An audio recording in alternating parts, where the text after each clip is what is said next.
এটা হচ্ছে কক্সবাজারের ৩য় দিনের ভ্লগ। আমরা ডেরাতে চেক ইন করার পরদিন ব্রেকফাস্টের জন্য ঘুম থেকে উঠে পড়লাম। অ্যান্ড আমি সবাইকে ডেকে নিচ্ছিলাম। সবাইকে নিয়ে একসাথে আমরা ব্রেকফাস্ট এরিয়াতে চলে যাব।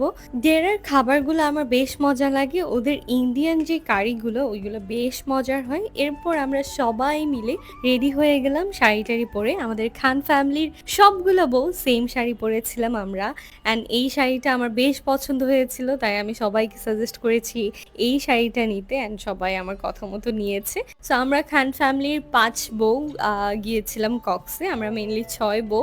একজন ভাবি আসতে পারেনি ওনার হাজব্যান্ডের অসুস্থতার কারণে, মানে মেজো ভাই অসুস্থ আমাদের, তো ওই জন্য আসতে পারিনি। অ্যান্ড বাদবাকি আমরা সবাই গিয়েছিলাম, পাশাপাশি আপা ছিল, আমরা আপা সহ ম্যাচ করে পড়েছিলাম। দেন ইজান আর ইজানের বাবা নেমেছে। এরপর আমি একটু আবার রুমে যাচ্ছিলাম, আমার জুতা নিতে হবে। বিচে যেহেতু হিল পরে যাওয়া যায় না, আমি এক জোড়া জুতা ক্যারি করছিলাম গাড়িতেই। এরপর আমরা সবাই মিলে চলে গিয়েছিলাম কোরাল স্টেশনে। আমি শুনেছি কোরাল স্টেশনের খাবার বেশ মজার, বাট আনফর্চুনেটলি আমরা ওইখানে গিয়ে জায়গা পাইনি, তাই আমরা অন্য জায়গায় খাবার টাবার খেয়ে চলে আসলাম বিচটা এনজয় করতে। আগের বার আমি একদমই বিচে যাইনি, বাট এইবার আমার বিচে যাওয়ার পর মনে হয়েছে ভাই আমি কক্সবাজার গেলে এরকম বিচে আসবই। এত সুন্দর পড়ন্ত বিকেল দেখতে কার না ভাল লাগে। এত ভালো এনজয় করেছি আমরা বিচে। অ্যান্ড আমার ছেলে ইজান, সে প্রথমবারের মতো ২ বছরের একটা বাচ্চা, এত এনজয় করেছে, মানে ও সুইমিং পুল, হোটেল, বিচ সব কিছুই অনেক এনজয় করেছে। সবাই ওর জন্য দোয়া করবেন। অন্যান্যরা হয় ভয় পায়, না হয় একটু ইগনোর করে, বাট ও অনেক এনজয় করেছে। ও একদম এগিয়েই যাচ্ছিল যে যতটুক পারে ও যাবে। অ্যান্ড পানির স্রোত যখন বাড়ছিল তখন ও একটু ভয় পেলেও ও এনজয় করছিল অনেক। আমরাও তাই ওকে একদম ছেড়ে দিয়েছি।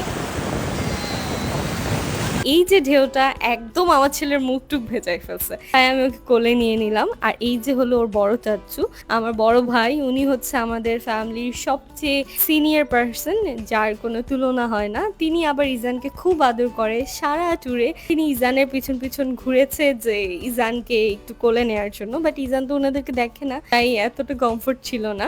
এরপর আমরা রুমে এসে ফ্রেশ-ট্রেশ হয়ে আমরা আবার রেডি-সেডি হয়ে খাবার-দাবার খেতে চলে যাচ্ছি। অ্যান্ড মজার ব্যাপার, আজকে আমাদেরকে ট্রিট দিবে নাহিদের একজন কাজিন শোয়েব ভাইয়া। সো আমরা জানতাম না যে শোয়েব ভাইয়া আমাদেরকে ট্রিট দিবে। ওইখানে যাওয়ার পর আমরা দেখলাম অনেক খাবার দাবার অর্ডার করে কোরাল স্টেশনেই আমরা গিয়েছিলাম, যেহেতু আমাদের খাবার ইচ্ছা ছিল কোরাল স্টেশনে। অনেক মজার খাবার অর্ডার করেছিল অ্যান্ড মানে আমরা অনেক মজা করেছি। তো বাচ্চারা খেলাধুলা করছিল, জায়গাটা অনেক ফ্রেন্ডলি ছিল। অল ওভার যদি বলি, সেই দিনটা খুবই মজার কেটেছে। So that's it for today. ইনশাল্লাহ নেক্সট ব্লগে দেখা হবে, মানে 4th ডে আমরা কি করলাম সেটা নিয়ে থাকছে নেক্সট ব্লগ। আল্লাহ হাফেজ।